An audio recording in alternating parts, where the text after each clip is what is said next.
দেখেন না আমাদের মিডিয়াগুলো কাটিং আর পেস্টিং এ উস্তাদ। আমি কি বললাম আর আমার শারিন্দা কয় কি?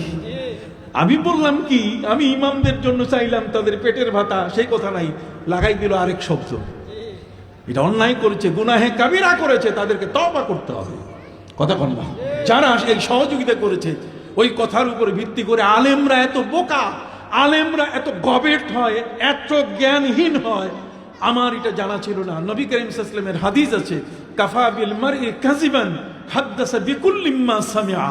পৃথিবীর মধ্যে সবচেয়ে ওই মানুষটা মিথ্যুক, ওর চেয়ে বড় মিথ্যুক আর জগতের মধ্যে নাই। কাফা বিল মারই কাযিবান হাদাসা ইউহাদ্দিসু বিকুল্লি মা সামিআ। যা শুনবে সেটা নিয়ে কথা বলবে, সেটাই প্রচার করবে। বরং যাচাই বাছাই করতে হবে কিনা। ইন জাআ ফাসিকুম বিনাবাইন ফাতাবায়ানু আই ফাতাজাসসু। যদি কেউ তোমাদের কাছে কোনো খবর প্রচার করে, তাহলে খবর শুনেই সাথে সাথে তুমি প্রচার করবে না, কোনো মন্তব্য করবে না। যদি মন্তব্য করো তাহলে তোমার সবচেয়ে বড় ক্ষতি হয়ে যাবে, চোখের জ্যোতি নষ্ট হয়ে যাবে। আমি ভয় পাচ্ছি সেই আলেমদের চোখের জ্যোতি অচিরেই নষ্ট হয়ে যাবে। কথা বুঝতে পারছেন? তার কারণ কি? হযরত আম্মা জান আয়েশার উপরে যখন অপবাদ দেওয়া হয়েছে, আব্দুল্লাহ ইবনে উবাই ইবনে সলুল মুনাফিকের পক্ষ থেকে যে আম্মা জান আয়েশা, তিনি তার সাথে জেনার অপবাদ দেওয়া হলো সফওয়ান ইবনে মুআত্তালের। তখন হযরত হাসান বিন সাবিত রাদিয়াল্লাহু তাআলা আনহু, মদিনা গরম, নবীজির কাছে এসে বলা শুরু করলেন যে আপনি আয়েশাকে তালাক দিয়ে দেন।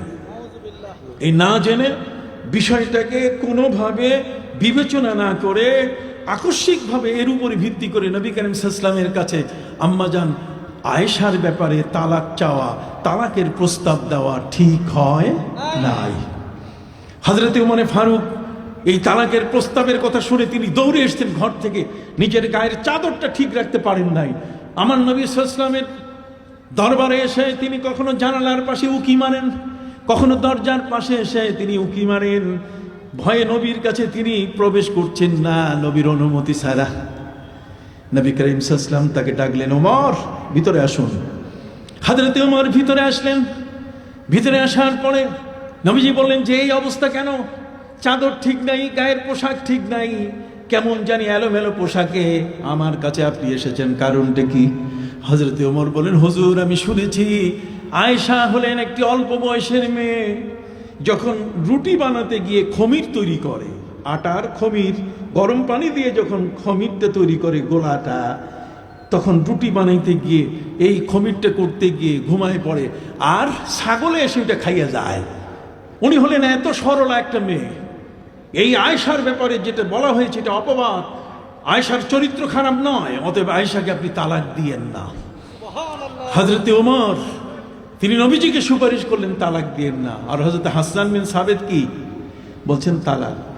হযরত হাসান বিন সাবিতের এই বিষয়টা যাচাই করা উচিত ছিল। এই জন্য কিতাবে লেখা আছে যে শেষ বয়সে তার চোখের জ্যোতি নষ্ট হয়ে গেছে, শুধু যাচাই না করে কমেন্টস করার কারণে। কথা বল না, আজকের যারা ইউটিউবে, আজকে যারা ফেসবুকে কমেন্টস করে, যাচাই না করে, তাদের চোখের জ্যোতি নষ্ট হয়ে যাবে। কিতাবের কথা এরা বুঝে না। ওই একটা ফেসবুক পেয়েছে, আর একজন একটা দিল ভাইরাল, কিছু পয়সা পাবে, ডলার পাবে, আর সেখানে যত মিথ্যা কমেন্টস, কোনো যাচাই নাই, বাচাই নাই, কিচ্ছু নাই। আপনি কি বুঝতে পারছেন? ইন জাআ ফাসিকুম বিনাবাইন ফাতাবায়ানু। আপনার একটা মিডিয়া একটা কথা ছড়াই দিল, ওই মিডিয়ায় কি আপনার জন্য সত্য কথা বলছে? মিডিয়া তো মিথ্যাটাও বলে। এখন দেখেন না, যিনি মারা যায় নাই তার আগে তার ইন্না লিল্লাহ পড়া শেষ, তারপরে দেখা গেছে যে উনি ঘরে চলে আসছেন। হ্যাঁ, এই যে একজন মৌলানা সাহেব, মৌলানা নজরুল ইসলাম সাহেব, কাসিমি সাহেব, ইন্না লিল্লাহ পড়তে বাকি নেই, শেষ ইন্না লিল্লাহ, খালি কবরে রাখা বাকি। এখন উনি জীবিত ওয়াজ করতেছেন। এই হল মিডিয়া, এগুলো মিথ্যুক।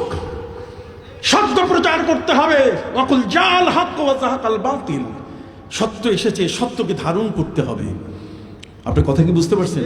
যদি এই মিথ্যা কথা প্রচার না করতো, একখান থেকে কাটিং পেস্টিং করে প্রচার করে দিয়ে দিল, লাভ আর ক্ষতি কি হইল? ক্ষতি হইল হযরত হাসান বিন সাবিত রাদিয়াল্লাহু তাআলা চোখের জ্যোতি গেল। আর হযরত ওমরের লাভ হলো কি? যে হযরত ওমর যখন ইন্তেকাল করছেন, তার আগে তার ছেলে আব্দুল্লাহ ইবনে ওমরকে বললেন, আব্দুল্লাহ, আমার বড় ইচ্ছা নবীজি রওজার পাশে আবু বকর সিদ্দিক যেমন শুয়ে আছেন, আমি যদি একটু জায়গা পাইতাম। ওই জায়গাটা হলো হযরত আম্মা জান আয়েশার নিজের রাখা জায়গা। কবি কি চমৎকার করে বলেছেন, কদমোं में मुस्तफा के गर मेरा मजार होता, कदमों में मुस्तफा के गर मेरा मजार होता, वो खाक पाक होती और मैं खाकसार होता, बलगल उला बिकमालिही कशफत दुजा बिजमालिही हसनत जमीउ खिसालिही सल्लु अलैहि व आलिहि। हजरत उमर इंतकाल করলেন। উমরের ইন্তেকাল করার পরে হযরত উমর আগে বলে গিয়েছেন ওসিয়তে, যে আমার মৃত্যু হয়ে গেলে তোমরা আমার গোসল দিও, কাফন পরাইও, আমার জানাজা দিও, কিন্তু কবর খুঁড়িও না, কবর খুঁড়বে না, বরং আম্মা জান আয়েশার কাছে খবরটা পৌঁছাবে যে আমার একটা আশা, নবীজির রওজার পাশে আবু বকর সিদ্দিক, সেখানে আমার যদি একটু জায়গা হয়। আম্মা জান আয়েশা রাদিয়াল্লাহু তাআলার কাছে হযরত আব্দুল্লাহ ইবনে উমর গেলেন। যাওয়ার পরে বললেন, আম্মা জান, আমার আব্বা তো জীবনে নবীজির গোলামি করেছেন। কি বলেন? তিনি গোলাম মুস্তাফা। কিন্তু আজকাল কিছু বেয়াদব আছে যে গোলাম মুস্তাফার নাম রাখা যাবে না, নবীর গোলামি নাই।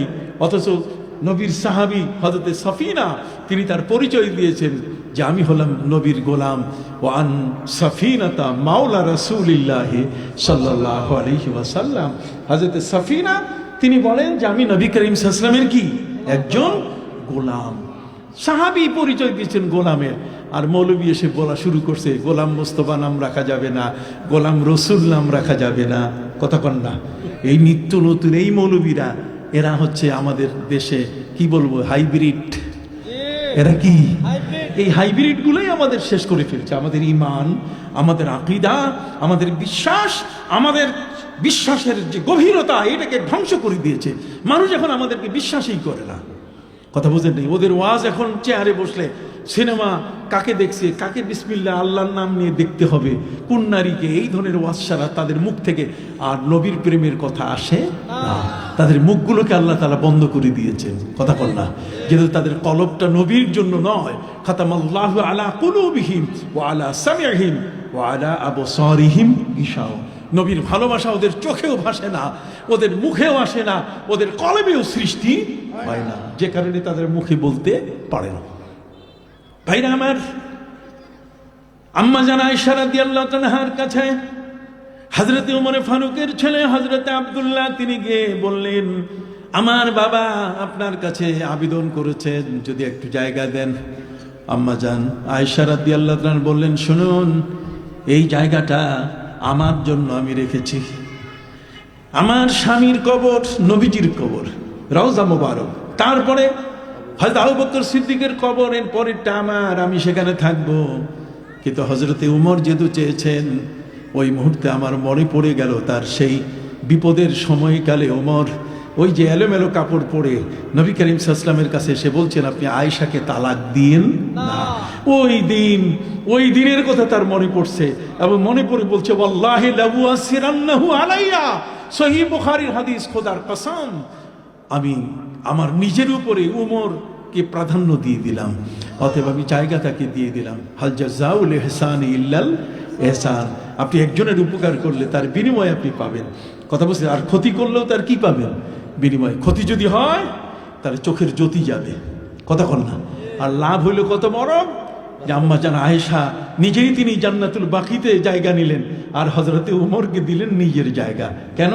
যে তিনি তার ওই বিপদের সময় যখন তাকে অপবাদ দেওয়া হয়েছে জেনার, কথা কন না, কোরআনের আয়াত নাযিল না হওয়া পর্যন্ত আম্মা জান আয়েশা আর নবীজির ঘরে আসতে পারেন নাই। আপনি কি বুঝতে পারছেন বাবা? কিসসা এফ বলে এটাকে এফকের কিসসা বলে। অপবাদ দেওয়া হয়েছে আম্মা জান আয়েশা।